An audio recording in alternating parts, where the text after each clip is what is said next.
One of my favorite things about the legal profession is the concept of my friend on the other side. You hear this all the time in Supreme Court litigation, where the lawyer standing at the podium of the highest court in the land will refer to opposing counsel as my friend on the other side.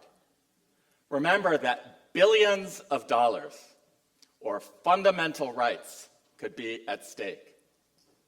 Nevertheless, the lawyers always pay each other the courtesy of casting each other not as enemies, but as friends with a different view. I think what this reflects is that the legal profession, for all of its many flaws, is very good at training us on how to disagree respectfully. And I believe that this skill, the skill of disagreeing respectfully, is going to be a superpower that is going to be more and more important as a society gets ever more complex and polarized. So today, what I want to offer to all of you are some strategies that can help us all disagree more respectfully and to see the people with whom we're disagreeing as our friends on the other side. The first of these strategies is to locate the disagreement on what we call the controversy scale. And whenever I say we, I mean myself and my wonderful co-author, David Glasgow. Not all disagreements are created equal. We should imagine a scale that extends in a straight line through these different types of disagreement, from tastes to facts to policies to values, and finally to equal humanity. On the left-hand side of the scale are the disagreements that are quite likely to feel safe and that are even celebrated, whereas on the right-hand side of the scale are the disagreements that feel quite dangerous, where things could really go off the rails. Disagreements about personal tastes, to begin there, are likely to be quite warm and good-natured. So we could razz each other about our terrible taste in ice cream flavors or sports teams or Netflix shows, and we're quite likely to get closer to each other rather than further apart through that disagreement. As we tick over to facts, we're probably still going to be okay, so long as the facts are really journalistic, who did what, when, where, and why kinds of facts. As we move over to policies, things get a little bit hotter, because now we're talking about the way the world ought to be. So think here about a conversation that we might have about optimal tax policy or healthcare policy for this country. Things get hotter still when we move over to values, because now we're talking about what we believe is morally right or wrong. And where things get center of the sun hot is where one or both parties feel like their equal humanity is on the table for debate. Often we miss each other because one side believes that they're simply having a policy debate, not realizing that the other side is over at equal humanity and experiences the debate as a strike at that equal humanity. If you find yourself in that position, my advice is not to go over to where the other person is. We often think that this is impossible because of differences in lived experience. My ask of you is much more modest, which is that I simply want you to acknowledge the difference between where you are and where they are on the controversy scale.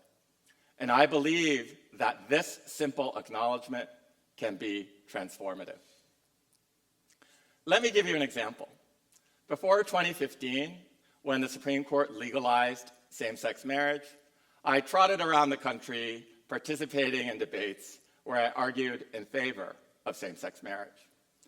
And in green room after green room, in prep call after prep call, my friends on the other side sounded the same theme. We know that you're in a same-sex relationship, they said, but we ask that you not make any personal or emotional appeals from the stage because we want this to be a rigorous and intellectual debate. I, of course, had no problem with that. It was, after all, a constitutional law debate, and I was happy to leave my personal life at home. But I remember thinking that my friends on the other side could have done us all so much good without depriving themselves of any substantive argument that they wished to make, had they handled these conversations slightly differently. They could have said, we're approaching this largely as a policy issue, but we sense that this could be an equal humanity issue for you because it's ultimately about whether or not your relationship is going to be recognized and honored by mainstream society in the same way as ours. We'll try to respect that reality as we have this conversation, and to the extent that we fail in that respect, please let us know. Now that same-sex marriage has been the law of the land for a decade, I find myself traveling the same circuit, but having very different conversations. Now I'm debating with people who want religious exemptions from having to celebrate same-sex marriages, such as the baker or the florist who has religious reservations about doing so. And so I find myself now largely on the policy side, and it's now they who are on the equal humanity side of the conversation. And I will confess that I find it much easier to dispense medicine than to take it myself. But I promise you, I take my own advice. I say to them, I'm largely arguing this as a matter of policy, but I sense that this could be an issue of equal humanity for you, because this is about whether you can live out your faith in the public sphere. And I will try to respect that reality as we have this debate, and if I ever fail in that respect, please let me know. Again, that acknowledgement does not require me to surrender any substantive argument that I wish to make. I'm still generally opposed to granting religious exemptions to civil rights laws. But what that acknowledgement does do is to immediately transform the conversation I'm having with my friend on the other side. It means that the problem is not the other person.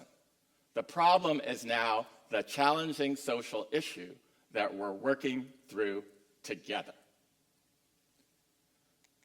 The second strategy I want to offer to you today is to find uncommon commonalities, unexpected positions that you share with your debate partner that can surprise you out of your reflexive assumption that you disagree on everything.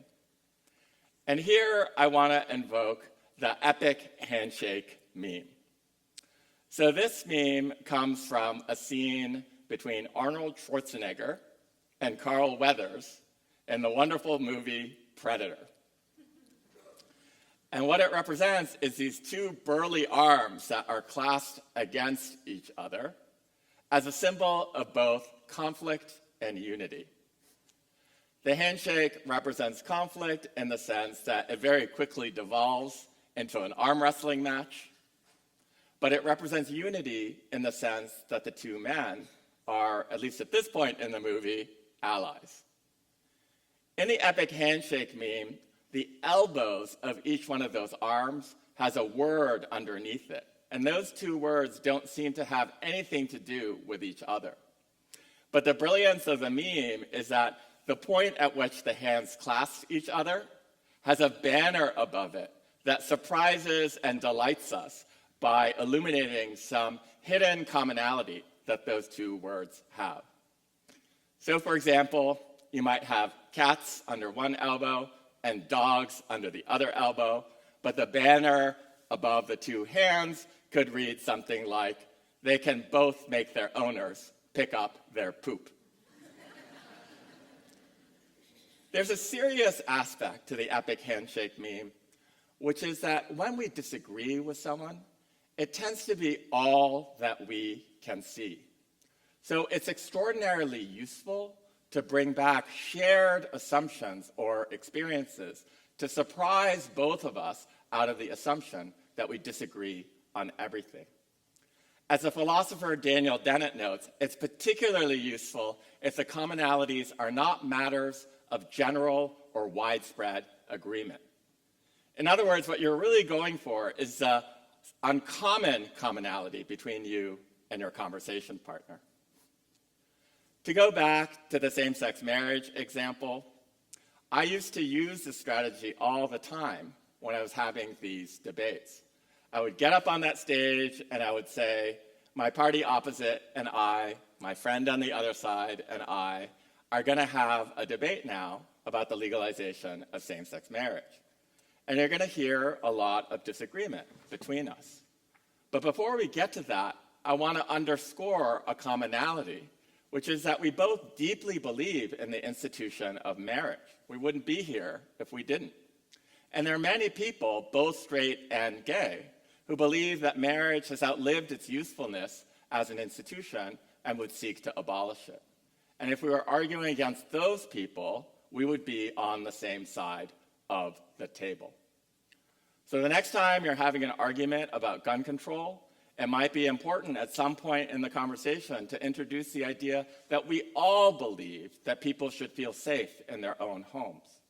Or if you're having a debate about abortion, it might be important to say, as a healthcare company did in increasing access to postnatal care, no matter how you feel about the issue of abortion, we all agree that babies who are born into this world deserve access to good care. The third strategy I want to offer to you is what our math teachers all told us, which is to show your work. Have you ever been in a conversation where you said something that seemed totally harmless and innocuous, and the other side absolutely blew up at you? If you've ever had that experience, you may have been the victim of what the consultant Lily Zhang likens to a shaken-up can of soda.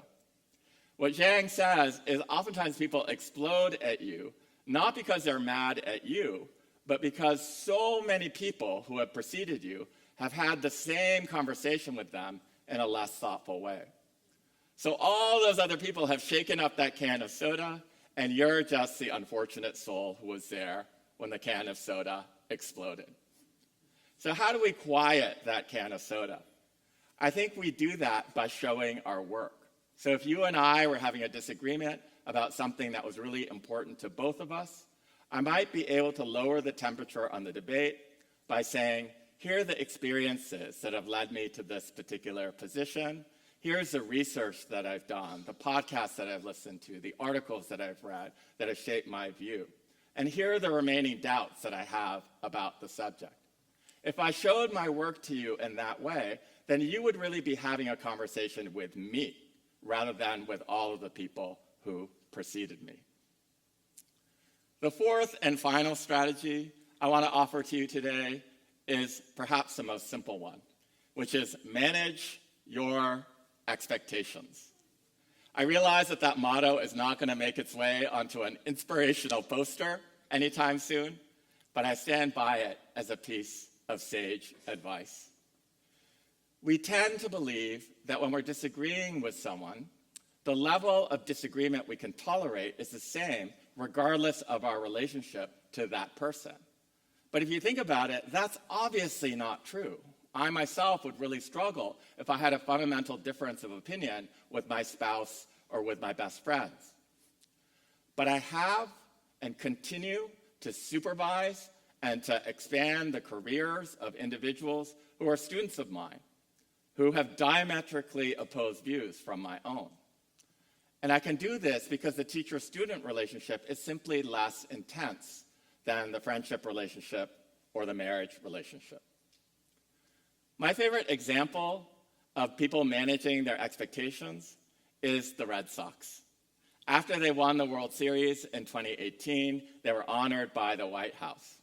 And many of the players went, but some very high-profile players did not go because they said, we protest administration's policies.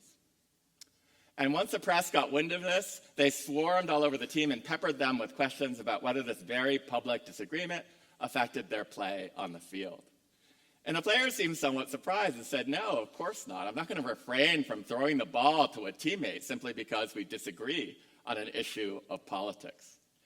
In other words, they were able to manage their expectations about what level of consensus was possible in their community.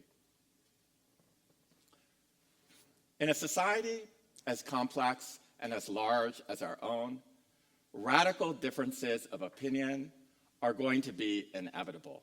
And I think we all have the deep intuition that it's much better to face those differences together through respectful disagreement rather than pretending that they don't exist or sweeping them under the rug.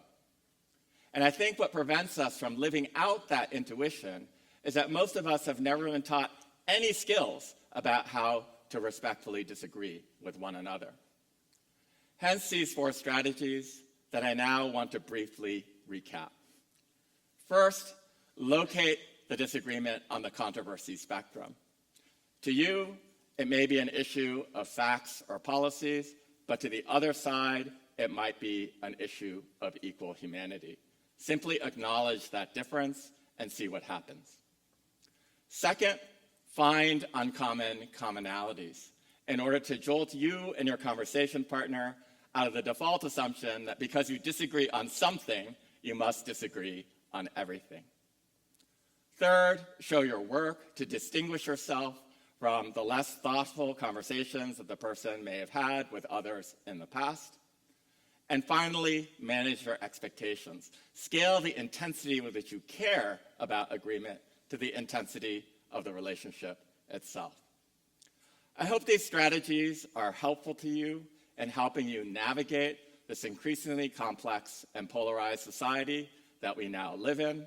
I think that the capacity to disagree respectfully is a crucial skill for all of us. And if I can end on a slightly provocative and apocalyptic note, I think the capacity for us to disagree respectfully is going to be a make or break skill for our society going forward. But I don't want to close there. I want to end on a more gentle and generous note, which is that my true wish for all of us is that we can embrace a new habit of the heart to see the person with whom we're disagreeing not as our enemy, but as our friend on the other side. Thank you.